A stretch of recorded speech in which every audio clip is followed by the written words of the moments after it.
আচ্ছা, আমরা হচ্ছে ক্লাসটা শুরু করি। তো একজন প্রশ্ন করছে মডেল টেস্ট কীভাবে সলভ করব। তো এই কোশ্চেনটা যেহেতু মোটামুটি সবারই জানার দরকার আছে, এই জন্য আমি ক্লাসের শুরুতেই মডেল টেস্ট কীভাবে সলভ করবো সেটা আনসার দিচ্ছি। আচ্ছা, মডেলটা সলভ করার জন্য তোমার একটা গ্রুপ আছে টাইম আছে এবং টাইম নাই। তাইলে একটা গ্রুপ আছে তোমার পর্যাপ্ত টাইম আছে, তুমি কোথাও জব টব বা কিছু করো না, হ্যাঁ। একটা হচ্ছে টাইম নাই। আসলে যাদের প্রচুর টাইম আছে সে নর্মাল যেভাবে সলভ করা উচিত, এক একটা সে প্রশ্ন ধরবে, সে ধরে সে তার মতো করে আনসার দিবে, এ বি সি আনসার দিবে। দেওয়ার পরে এরপরে উত্তরের সাথে মিলাবে, উত্তরের সাথে মিলাই এসে দেখবে যে তার কয়টা হয়েছে কয়টা হয় না। যেগুলো হয় নাই সেগুলো আসলে কেন হয় না সেগুলো ব্যাখ্যাটা কী এটা পড়ে দেখবে। এই জিনিসটা মোটামুটি টাইম কনজিউমিং, যারা মোটামুটি অনেক সময় নিয়ে সলভ করতে চায় তাদের জন্য ইফেক্টিভ। তো অবশ্যই এটা সবচেয়ে ইফেক্টিভ, যেহেতু এটা নিজে নিজে এক্সাম দেওয়ার মতো হয়ে যাচ্ছে, হ্যাঁ। এখন যাদের টাইম নাই তাদের জন্য আমি যেটা মনে করি, তুমি হচ্ছে যে হচ্ছে তোমার প্রশ্ন আর হচ্ছে তোমার অ্যান্সার শিট। তো তুমি হচ্ছে যে তোমাকে খুব তাড়াহুড়া করে মোটামুটি 10 মিনিটের মধ্যে একটা মডেল টেস্ট সলভ করতে হবে। তুমি এক নম্বর প্রশ্ন, তুমি প্রশ্ন পড়ে চিন্তা করলো উত্তরটা কী হবে, চিন্তা করলা, জাস্ট চিন্তা করে সাথে সাথে মিলাই দেখলা আনসার শিটের সাথে। আনসার শিট আগে দেখো না, আগে প্রশ্নটা তুমি চিন্তা করো এখানের মধ্যে এটা উত্তর কী হবে, এটা চিন্তা করে দেখলা। তুমি যেটা চিন্তা করছো উত্তরের সাথে মিলাও ওইটা কি না, তো দেখছো ওইটা, আচ্ছা ঠিক আছে। 2 নাম্বার, আবার এখানে সঠিক উত্তরটা দাগায় ফেলো, তুমি দাগায় ফেললা। 2 নাম্বার প্রশ্ন পড়লা, তুমি দেখো যে তোমার হচ্ছে যে উত্তর কোনটা, তুমি কল্পনা করলা, তুমি কল্পনা যেটা করছো উত্তর সেটা হয় নাই, তুমি উত্তরটা গোল্লা দিয়ে রাখলা, কিন্তু এই প্রশ্নটাকে তুমি সুন্দর একটা গোল্লা করে দিয়ে চলে গেল, মানে এইটা তোমার কমন আসে নাই। 3 নম্বর প্রশ্ন সেম, তুমি দেখো, তুমি যাকে চিন্তা করো উত্তরের সাথে মিলাও, তারপর দেখো উত্তর ঠিক নাই, তাহলে এটা তুমি গোল্লা দিয়ে ফেলো। তো এরকম তুমি হচ্ছে যে 50টা প্রশ্ন তুমি সলভ করে ফেললা। আমি বলছি একই সাবজেক্টে সবগুলো প্রশ্ন একসাথে সলভ করার জন্য, ধরুন বিডিএফ আসছে, প্রত্যেক সেট থেকে বিডিএফ আসছে, তুমি এখন সলভ করে যাবা। তাই তুমি দেখো 50টা প্রশ্নের মধ্যে তুমি মোটামুটি কয়টা পারো নাই, দেখা গেলো তুমি 50টা প্রশ্নের মধ্যে তুমি 20টা পারো নাই। এই 20টা তুমি আবার রিভিশন দিয়ে ফেলো, রিভিশন দিয়ে পরের সেটে চলে যাও, পরের সেট সেম কাজ করো, তুমি যেগুলো পারো না গোল্লা দিয়ে ফেলো, গোল্লা দিয়ে ফেলে আবার পরেগুলো রিভিশন দিয়ে ফেলো। এরকম তুমি মোটামুটি ধরলাম 4টা সেট সলভ করছো, 200টা প্রশ্ন সলভ করছো। তো 200টা প্রশ্ন সলভ করার পরে দেখা গেল যে তোমার এখানে তুমি প্রায় 70 থেকে 80টার মতো কোশ্চেন পারো নাই। এগুলো এখন আরেকবার রিভিশন দিয়ে ফেলো। এবার রিভিশন দিতে গিয়ে তুমি দেখবা যে কিছু প্রশ্ন তো তোমার এবার মনে থাকতেছে না, মানে এগুলো তোমার মনে হচ্ছে এগুলো ডেটা আছে বা এগুলো ফার্দার তোমাকে রিভিশন দিতে হবে, বা এটা তো মনে থাকবে না। ওগুলো তুমি সুন্দর করে লাল কালি দিয়ে গোল্লা দিয়ে রাখো, গোলাটা তুমি লাল কালি দিয়ে দাও, অথবা 4-5 স্টার দাও, কিছু একটা দাও যেটা তোমার আবার রিভিশন দেওয়া লাগবে। তুমি সাংঘাতিক কিছু লিখে রাখো যেটা পরবর্তীতে আবারও তোমাকে রিভিশন দেওয়া লাগবে।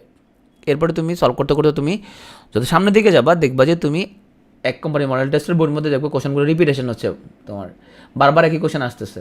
তার ফলে আগের বার এবার তুমি যেটা পারো নাই এবার দেখবা তোমার না পারার সংখ্যা কমে যাচ্ছে আস্তে আস্তে। আগে এক সেট কোশ্চেনের মধ্যে তুমি 20টাই পারতা না, এখন দেখবে একটা কোশ্চেনের মধ্যে তুমি এক সেটের মধ্যে 10টা পারো নাই। তুমি আরেকটু আগালে দেখবো তুমি এক সেটের মধ্যে মাত্র 5টা পারতেছো না, ভাইগুলো পারতেছো। এরকম করে করে তুমি একটা মডেল টেস্টের বই তুমি পুরো সলভ করলা, করার পরে আবার তুমি একবার পুরোটা রিভিশন দিলা, এবং যেগুলো তুমি সুন্দর করে স্পেশাল দাগে রাখছিলা যেগুলো ভুল হয় বারবার, সেগুলো তুমি আরেকবার রাখলে, এবং একটা রিভিশনে তোমার 5 থেকে 10 মিনিটের বেশি আসলে লাগবে না। তো একটা মডেল টেস্টে যখন তুমি সলভ করবা, এরপর আরেকটা প্রকাশনে যদি ধরো দেখবা যে 90% কোশ্চেনে তুমি আগে সলভ করা, তোমার 90% কোশ্চেনে তুমি পারো। এটার ফলে তোমার যেটা হবে তোমার মধ্যে কনফিডেন্স গ্রো করবে, তোমার প্রচুর কনফিডেন্ট তুমি হয়ে যাবে, যে তুমি দেখবে তুমি ওটা যেগুলো ধরতেছো তুমি ম্যাক্সিমাম কোশ্চেন এখানে পারতেছো, তুমি এভাবে সলভ করতে পারো।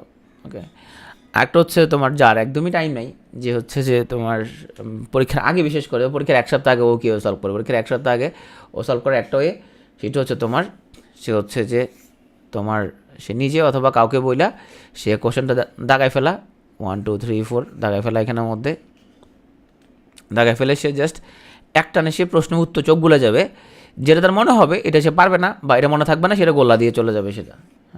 ওটা হচ্ছে একদম পরীক্ষা তোমার মানে 1 সপ্তাহ বা 15 দিন আছে, তখন তো তার সময় আরও নাই, সে কোনো মতো কিছু প্রশ্ন দেখে গেলে অ্যাটলিস্ট কিছু মনে থাকবে, সেখানে যথারীতি সে চোখ বুলে গেল।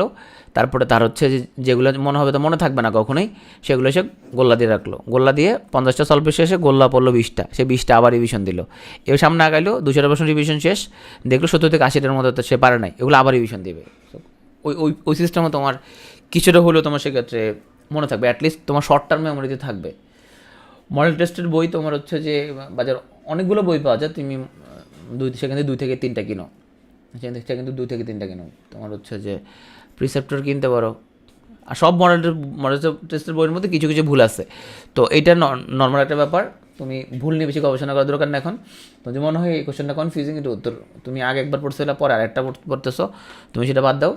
তো সেটা তুমি আমাদের টেলিগ্রাম সাপোর্টে দিতে পারো, অথবা তুমি হচ্ছে যে পরে তুমি কখনো টাইম পেলে সেটা তুমি উল্টাপাল্টা দেখলাম, কিন্তু এখন তোমার ভুল শুদ্ধ নিয়ে গবেষণা করার টাইম নেই। প্রিসেপ্টর সলভ করতে পারো। তারপরে তোমার হচ্ছে যে প্রিসেপ্টরের পরে তুমি হচ্ছে যে এসিউরেন্স সলভ করতে পারো।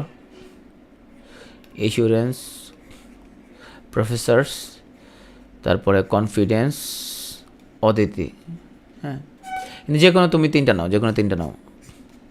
1 2 3 4 5 মার্চ ফরওয়ার্ডের একটা মডেল টেস্টের বই বের করছে।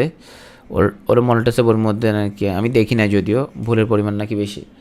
সো অগ্রদূত আছে, তো তুমি যে কোনো 2 থেকে 3টা নাও, দেখবা যে 2 থেকে 3টা নিলে এখন তুমি বাজারে যেটা দেখবা যে কোশ্চেন রিপিটেশন। কোশ্চেন তো আর কেউ নিজেরা বানায় না, কোশ্চেন তো দেখা যায় এই বই ওই বই করে করে এটা মডেল টেস্টের বই বানানো হয়। তো 2 থেকে 3টা সলভ করলেই তোমার এনাফ, এবং দেখবা তোমার তখন আর নতুন করে তেমন কোনো প্রশ্ন পাচ্ছ না।